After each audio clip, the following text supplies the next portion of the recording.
1, 2, 3, 4. I was born in Mississippi in the year of 1910. We moved up to Chicago, and I never got back again.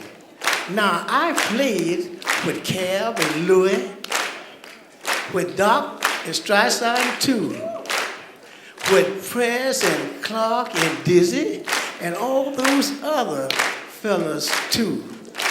I eaten jam with Benny Goodman, and with Basie, Duke, and Earl.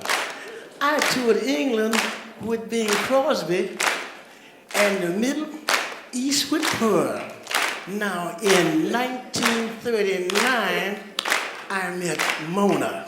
That's my bride. And nothing's been the same ever since. You know, I fell in love. She blew my mind, took the money. Then you all know she went shopping, and I've been broke ever since. Now, I even worked with Jackie Gleason. I played rags with Hubie Blake. I've even been to the White House many times, and that's icing on the cake. I've even stared with Freddie Kemper and Tiny Parham too. Now I'm the oldest bass player standing. I got shoes as old as you. But I've had a wonderful time when I was in my prime. Now I'm tired. Thank you, folks. I think I'll go on home. Bo, bo, bo, bo, bo, doo, doo.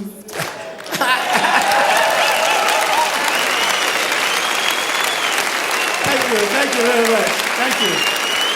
Thank you. Thank you so much. You are one of the first that became the so-called studio musician. As a bass player, as a sought-after bass player, you appeared with people like Bing Crosby, Harry Belafonte. You even played for Barbara Streisand. When did all that start? That started in the early 50s, 49. A dear friend of mine, Jackie Gleason.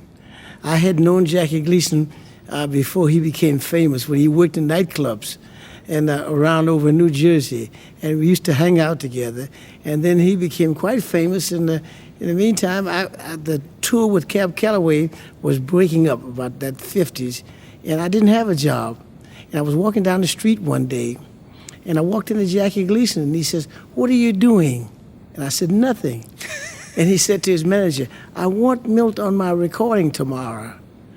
And they weren't using bass players of my breed on this record date. And his contractor said, "Jackie, we have a bass player." And Jackie said, "I want him." So the next day I was on this big recording session with Jackie Gleason and Bobby Hackett, Music for Lovers Only. And musicians being very wonderful people, music is an auditory art. We hear one another instead of we go by how one sound.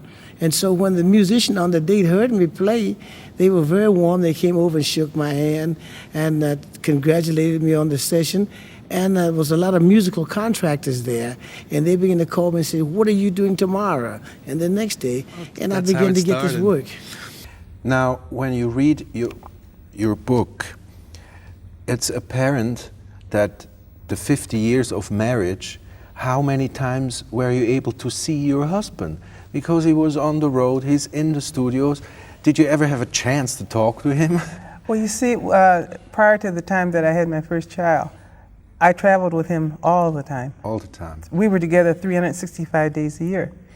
And then when we had my daughter Charlotte, and Calloway broke up his band, he came to New York, eventually got in the recording studios. I went back to school and got my state certification. So he was in the recording studios, and I taught school in New York. So therefore, and then eventually in later years, he decided he'd travel again. So now we're traveling together again. but that also meant at that time that you also had to share the hardships. That's right. Oh, yes. Well, I must tell you, Mona was most helpful to us because sometimes she would be the only woman, before I had a baby, she would be the only woman in the bus with us traveling.